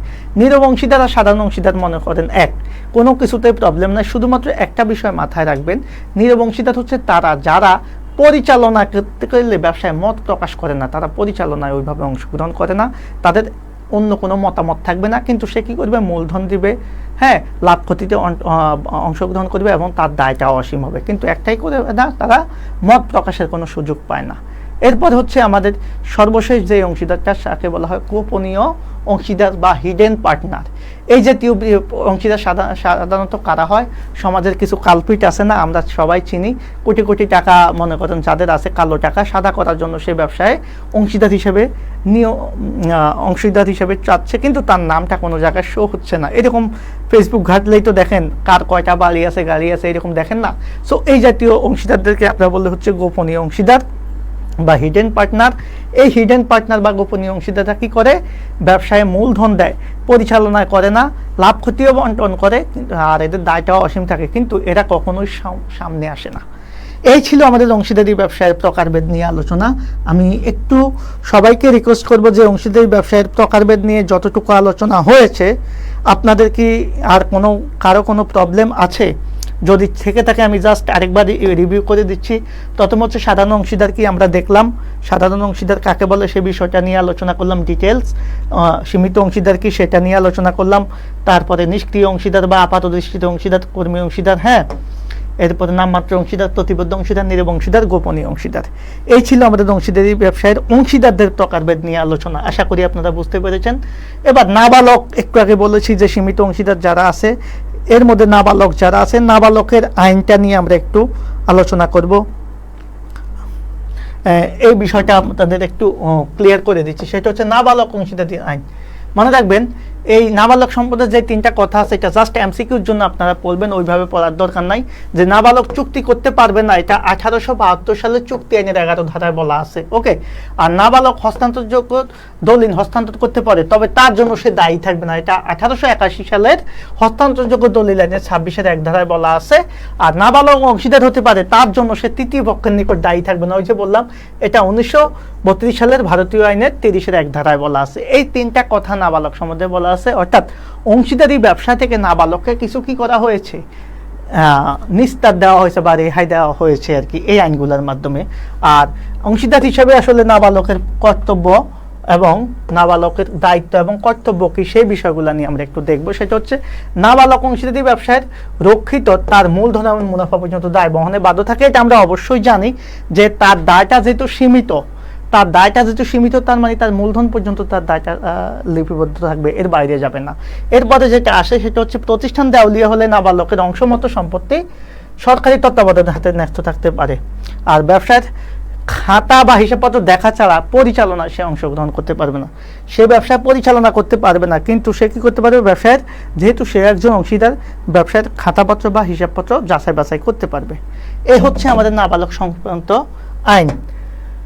ওকে, অংশীদারি ব্যবসায় কারা অংশীদার হতে পারে না, কারা পার্টনার হতে পারে না, সেই বিষয়কে আমরা জানি যে বিদেশি রাষ্ট্রদূত, বিদেশি শত্রু, মানসিক প্রতিবন্ধী, দেউলিয়া ব্যক্তি, পাগল, নাবালক, অজ্ঞান ব্যক্তি, সরকারি কর্মচারী, প্রতিষ্ঠান বা সংঘ, এরা অংশীদার হতে পারে না। এই অংশীদার হতে পারে না যারা, এদেরকে আমরা টেকনিক্যালি জাস্ট ওই যে একটা টেকনিকে মাথায় রাখতে পারবো, যদি ঝামেলা মনে হয়, বিমার দেনা হবে। হ্যাঁ, বিমার দেনা পাওনা প্রসার করো। এই যে বিমার দেনা পাওনা প্রসার করো বলতেছি, এই বিমার দেনা পাওনা প্রসার করো মানে হচ্ছে বিতে হচ্ছে বিদেশি রাষ্ট্রদূত, মাতে হচ্ছে কি মানসিক প্রতিবন্ধী, দেতে হচ্ছে দেউলিয়া ব্যক্তি, নাতে হচ্ছে নাবালক, পাতে হচ্ছে পাগল, তারপরে ওতে হচ্ছে অজ্ঞান ব্যক্তি, এরপরে হচ্ছে প্রতে হচ্ছে প্রতিষ্ঠান বা সংঘ, শতে হচ্ছে সরকারি কর্মচারী। এই যারা আছে তারা ব্যবসায় সাধারণত অংশীদার হতে পারে না। এই হচ্ছে আমাদের অংশীদারি ব্যবসা। জাস্ট টেকনিকটা মাথায় রাখলে হবে যে বিমার দেনা পাওনা প্রসার করো, বিমার দেনা পাওনা প্রসার করো, এটা দিয়েই তুমি কারা কারা অংশীদার হতে পারে না, হ্যাঁ, জাস্ট এই বিষয়টা ক্লিয়ার করতে পারো। এই এখান থেকে নিয়ে আমরা বিষয়টা ক্লিয়ার করতে পারি। তো আশা করি এই বিষয়টা তোমরা বুঝতে পেরেছো যে কিভাবে আমরা মনে রাখবো যে কারা কারা অংশীদারি ব্যবসায়ের অংশীদার হতে পারবে না। এ হচ্ছে বিষয়। এখন আসেন আমাদের আরেকটা গুরুত্বপূর্ণ আলোচনায় আমরা চলে যাব। আমাদের অংশীদারি ব্যবসায়ের সর্বশেষ আলোচনা, সেটা হচ্ছে অংশীদারি ব্যবসায়ের বিলোপ সাধন। ভাইয়া, আমি আজকে যে আলোচনা করেছি সেগুলা খুবই গুরুত্বপূর্ণ আলোচনা ছিল। অর্থাৎ এই অধ্যায় থেকে এর বাইরে আর প্রশ্ন আসবে না, আসার সম্ভাবনা নাই। আমি A to Z কভার করে দিচ্ছি এবং সবচাইতে ইন্টারেস্টিং বিষয় হচ্ছে এটা শুধু তোমাদের ইন্টারের জন্য আলোচনা করি নাই। যারা অ্যাডমিশন টেস্ট দিবা, আমার ক্লাসটা পরে হলেও একবার দেখবা। আমি হলপ করে বলতে পারি এই ক্লাসটা দেখার পর তোমার অংশীদারি ব্যবসার সমস্যা থাকবে না, যে কোনো প্রশ্ন অ্যান্সার করতে পারবা। তাহলে অংশীদারি ব্যবসায় বিলোপ সাধন বলা আছে কত ধারায়? 39 ধারায়। এই বিলোপ সাধনের কথা যেহেতু 39 ধারায় বলা আছে, কি কি সেখানে একটা হচ্ছে সর্বসম্মতিক্রমে, এটা 40 ধারায়, আর বাধ্যতামূলক বিলোপ সাধন 41 ধারায়, বিশেষ ঘটনার পরিপ্রেক্ষিতে এটা 42 ধারায়, বিজ্ঞপ্তি দ্বারা 43 ধারায়, আদালত কর্তৃক যেটা বিলোপ সাধন সেটা 44 ধারায়। এখন এটাকে আমরা অনেক সময় মনে রাখার জন্য একটা টেকনিক ইউজ করব। সেই টেকনিকটা আমি তোমাদেরকে একটু বলে দিচ্ছি। জাস্ট একবার টেকনিকটা দেখে গেলে তোমরা কোনটা কত নাম্বার ধারায় আছে সেই ধারাটা ক্লিয়ার করতে পারবা। তো আসেন কি, জাস্ট এইভাবে মনে রাখবেন, এটা একসাথে হয়ে গেছে, এটা আলাদা হবে। 39 বিলে সর্বসম্মতিক্রমে বাধ্যতামূলক বিশেষ ঘটনার বিজ্ঞপ্তিটি আদালত কর্তৃক গৃহীত হলো। জাস্ট এটা মাথায় রাখলে হবে যে কি 39 বিলে সর্বসম্মতিক্রমে 39 বিলে সর্বসম্মতিক্রমে বাধ্যতামূলক বিশেষ ঘটনার বিজ্ঞপ্তিটি আদালত কর্তৃক গৃহীত হলো। জাস্ট 3 বার বা 5 বার একবার পড়ে যাবা যে 39 বিলে মানে 39 বিলে মানে 39 আছে বিলোপ সাধনের কথা, সর্বসম্মতিতে তার মানে সিরিয়ালে যাবে, সর্বসম্মতিক্রমে কোথায় আছে 40-এ, বাধ্যতামূলক কোথায় আছে এর পরেরটাতে 41-এ, বিশেষ ঘটনার পরিপ্রেক্ষিতে কোথায় আছে এর পরেরটাতে, এরপরে আদালত কর্তৃক কোথায় আছে বিজ্ঞপ্তি দ্বারা, এই যে বিজ্ঞপ্তি দ্বারা কোথায় আছে 43-এ, আর সর্বপ্রথ শেষ আদালত কর্তৃক কত ধারায় আছে 44-এ। তাহলে এই হচ্ছে বিষয়টা, জাস্ট কি করবা একবার টেকনিক্যালি একবার দেখে যাবা, তাহলে এই বিলোপ সাধনের বিষয়টা ক্লিয়ার হয়ে যাবে। আশা করি যতটুকু আলোচনা করেছি তোমরা বুঝতে পেরেছ। কারো কোনো প্রবলেম বা কারো কোনো সমস্যা আছে কিনা এই বিষয়টা একটু জানাও তো।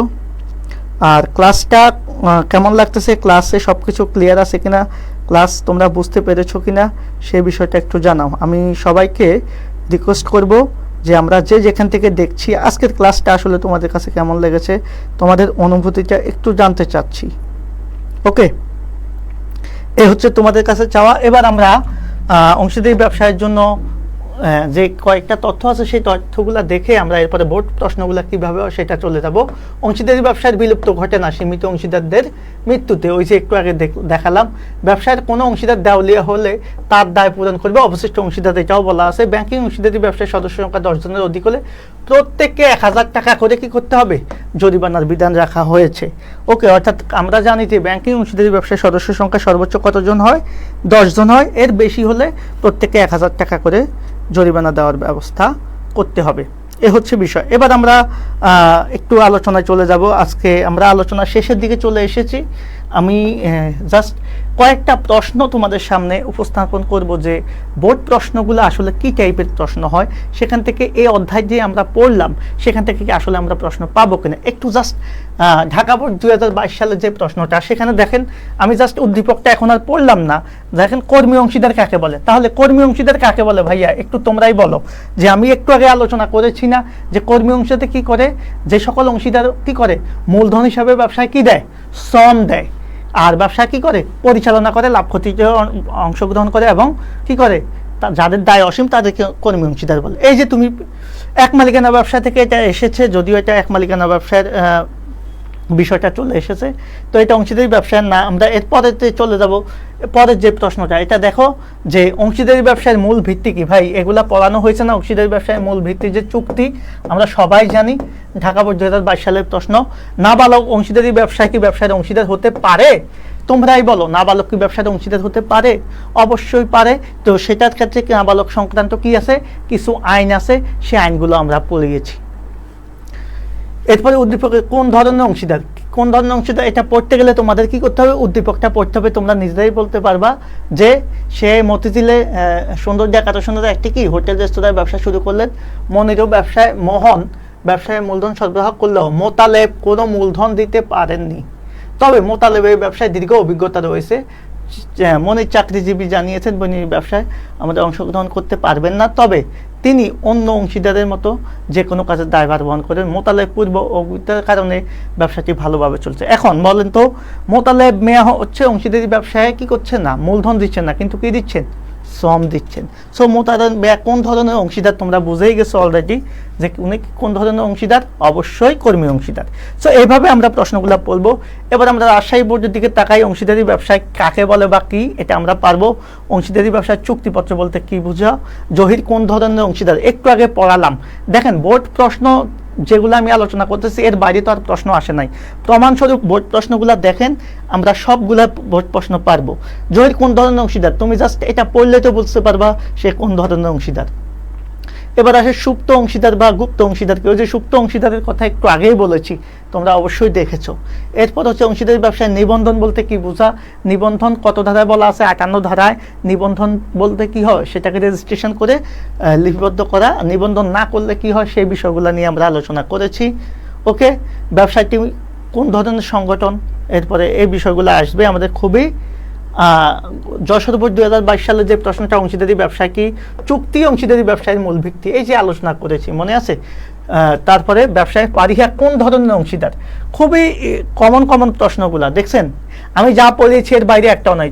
অংশীদারি ব্যবসায় চুক্তিপত্র কি? আমরা সবাই জানি চুক্তির লিখিত যে রূপটা সেটাই হচ্ছে চুক্তিপত্র। আর রিফাত কোন ধরনের অংশীদার, আর অংশীদারি ব্যবসায় টিকে থাকার সম্ভাবনা কতটুকু বলে তুমি মনে করো? এই প্রশ্নগুলো তুমি উদ্দীপক পড়লেই পারবা। তাহলে আমি যতটুকু, এই যে কুমিল্লা বোর্ড 2022-এ যাও, চুক্তিপত্র কি? নিবন্ধিত অংশীদারি ব্যবসায় উত্তম কেন? হ্যাঁ, অংশীদারি ব্যবসায় মালিকানা ভিত্তিক কোন ধরনের সংগঠন? এই যে প্রশ্নগুলা, এই যে আলোচনাগুলা, দেখেন তো একটাও কি আসলে এর বাইরে এসেছে? আমি যা পড়িয়েছি এর বাইরে কি কোনো প্রশ্ন এসেছে? একটা প্রশ্ন পাবেন না।